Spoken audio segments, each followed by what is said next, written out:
अस्सलाम वालेकुम रहमतुल्लाहि वबरकातुहू। कैसे हैं आप सब? उम्मीद है ठीक ठाक होंगे। तो आज एक और नए प्लांट्स के साथ, मतलब नया नहीं पुराना प्लांट है, बट इसकी केयर टिप्स और इसके रिपोर्टिंग का तरीका बताऊंगी। और साथ ही ये जो प्लांट हैं ये मैंने कटिंग से ग्रो किया था, इसके बारे में भी बताऊंगी। लेकिन सबसे पहले मुझे आप सबसे एक शिकायत है, और वो ये कि इतनी मेहनत से मैं ये वीडियो बनाती हूँ बट कोई लाइक नहीं है और कोई रिस्पांस ऐसा नहीं है जो हमारी हौसला अफजाई कर सके। तो एक अच्छा काम लेकर चल रही हूँ, प्लीज़ इसमें मुझे सपोर्ट कीजिए आप, और ख़ुद भी गार्डनिंग कीजिए। मेरा मकसद यही है कि आप गार्डनिंग करें। बैकग्राउंड पे आवाज़ें आ रही हैं, बराबर में घर टूट रहा है। बस दुआ करें जल्दी से काम हो जाए। बस हर रोज़ ये धमाकेदार आवाज़ें जो हैं वो हमें सुनने को मिलती हैं। तो ये देखें, ये इसे कहते हैं उर्दू में हम चाइना रोज़ कहते हैं, हिंदी में गुड़हल कहते हैं, और इंग्लिश में से हिबिस्कस कहते हैं। तो ये प्लांट जो है ये मैंने कटिंग से तैयार किया था, और देखें इसकी हेल्थ कितनी ज़बरदस्त है। मैं एक पार्क गई थी, उसकी कटिंग लेकर आई थी, और माशाल्लाह माशाल्लाह आप इसकी ग्रोथ देखें। इसी तरह मैंने ये 3 प्लांट्स तैयार किए थे, और इसकी कटिंग्स भी मैं दिखाती हूँ। मैंने पानी में इसे पहले ग्रो किया था। पानी जब इसकी रूट्स आ गई तो फिर मैंने इसे मिट्टी में ट्रांसफ़र कर दिया। तो ये 2 और प्लांट हैं, और वो 2 प्लांट्स जो हैं उसको भी मैंने एक ही पॉट के अंदर लगा दिया था। लेकिन हेल्थ में फ़र्क देखें कि ये जो प्लांट है इतना हेल्दी है क्योंकि सिर्फ एक ही प्लांट एक पॉट में लगा हुआ है, जबकि दूसरे पॉट में मैंने इसी साइज़ के 10 इंच के पॉट में मैंने 2 प्लांट लगा दिए, और उसकी हेल्थ थोड़ी जो है सुस्त हैं। तो यहाँ पर देखिए इसकी कितनी सारी ब्रांचेस निकल रही हैं, इसमें फ्लावरिंग भी हो रही है, जबकि इस प्लांट्स के अंदर देखें आप इसके लीव्स भी जो हैं वो येलो हो रहे हैं। तो मैं सोच रही हूँ कि क्यों ना इसे 2 अलग अलग पॉट्स में सेव कर लूँ, सेपरेट कर लूँ। तो ये देखें, ये 2 प्लांट्स एक ही पॉट में लगे हुए हैं। तो ये करने लगी हूँ आज तो मैं। और दूसरा ये कि हिबिस्कस के प्लांट में जो हैं वो पानी की रिक्वायरमेंट होती हैं। आप अगर इसे 2 दिन तक पानी नहीं देंगे तो इसके पत्ते जो हैं वो लटकना शुरू हो जाएंगे। तो इसे हर रोज़ पानी दें, और साथ ही इसके अंदर मिली बग्स भी लग जाते हैं। इसमें जो कीड़ों का अटैक भी होता है, तो इसके लिए नीम ऑयल का स्प्रे इसमें हर 15 दिन में लाजमी करना है।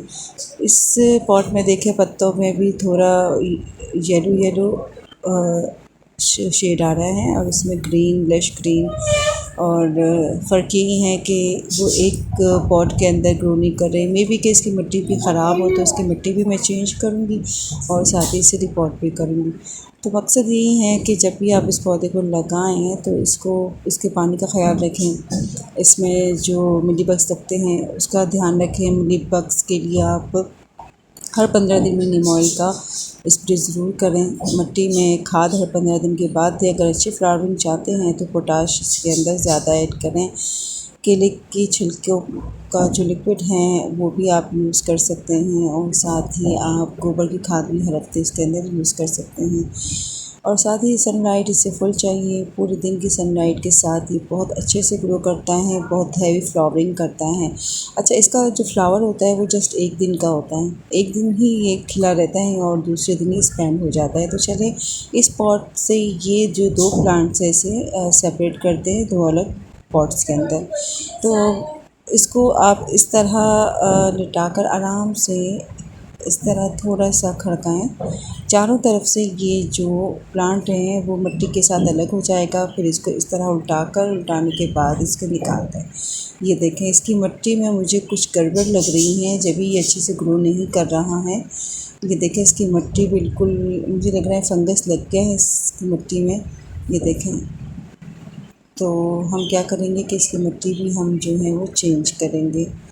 और वाकई मिट्टी बहुत ख़राब हो गई है, यही वजह है। इसके 2 हिस्से कर लेते हैं और 2 प्लांट पहले अलग कर लेंगे। तो ये 2 प्लांट मैंने अलग कर लिए हैं, और अब मैं क्या करने लगी हूँ कि इसे 2 अलग पॉट में सेपरेट कर दूँगी। और सेपरेट करने के लिए कभी भी आप धूप में इसे अलग ना करें। इसे आप बारिश के मौसम में, जुलाई, अगस्त, फ़ेब में, और सुबह के वक्त या फिर शाम में जब धूप ना हो तभी प्लांट को सेपरेट करें। तो एक प्लांट मैं इसके अंदर लगा दूँगी और दूसरा प्लांट जो है मैं उसी पॉट में लगा दूँगी। तो ये देखिए यहाँ पर मिट्टी मैंने इसमें ले ली है और बिल्कुल ऐसा हेल्दी बनाने के लिए मुझे कुछ तो करना ही पड़ेगा, तो यही इसका बेस्ट हल है। और चलिए अब इसको 2 हिस्सों में डिवाइड कर लेते हैं। ये मिट्टी जो है मैंने बड़ी रिच तैयार की, इसमें खाद है, नीम खली है, साथ ही ये डीएपी है। आप देखें इसमें थोड़ी मिट्टी मिक्स हो गई है, इसलिए आपको नज़र आना चाहिए। जो सफ़ेद है ये डीएपी है और थोड़ी सी डीएपी मैं यूज़ करूँगी इसके अंदर। ये केमिकल खाद हैं, आप इसे भी थोड़ा यूज़ कर सकते हैं। तो मैं यहाँ इसके अंदर थोड़ी सी क्वांटिटी इसके अंदर डाल दूँगी और ताकि जड़ें जो हैं फैलने में मदद मिल सकें। तो ये मैं इसके अंदर ऐड कर दिया है। अब अच्छे से इस मिट्टी को हम मिक्स करके इसके अंदर एक प्लांट लगा देंगे। इसी तरह मैं दूसरा पॉट भी तैयार करूँगी और दोनों प्लांट जो हैं वो अलग अलग सेपरेट कर दूँगी। तो ये देखिए कितनी अच्छी और हेल्दी मिट्टी रेडी हो गई है। और अब ये प्लांट जो हैं बिल्कुल जड़ों के साथ हम इसके अंदर लगा देंगे। अच्छे से इसको मिट्टी के अंदर दबा देना है। देखें ये एक प्लांट है, वैसे तो हेल्दी है बट अब दुआ करते हैं कि ये सेपरेशन के बाद स्ट्रेस में ना आए और ये चल पड़े। तो इस तरह हम इसको मिट्टी में दबा देंगे और फुल भर के इसके अंदर हम पानी दे देंगे। और फुल भरकर पानी देने के बाद इसे ऐसी जगह रखेंगे जहाँ पूरा दिन साया रहे। याद रखें धूप में नहीं रखना है। किसी भी प्लांट को शिफ्ट करने के बाद इसे कम से कम 3-4 दिन तक आप साए में रखें। उसके बाद सुबह की 1 घंटे की धूप में रखें। फिर इसकी रिक्वायरमेंट के मुताबिक आप इसको 1 हफ़्ते के बाद फुल सनलाइट में रखें, जब ये अच्छे से अपने आप को सेटल कर दें। तो ये ही तरीक़ा है जो मैंने आपको दिखाया प्लांट को शिफ्ट करने का, सेपरेट करने का और केयर करने का। उम्मीद करती हूँ कि आपको मेरी ये वीडियो पसंद आई होगी। पसंद आई हो तो लाजमी लाइक कर दीजिएगा प्लीज़, और काइंडली चैनल पर नए हैं तो सब्सक्राइब कर दीजिएगा। अल्लाह हाफ़िज़, हैप्पी गार्डनिंग। अपनी दुआ में याद रखिएगा।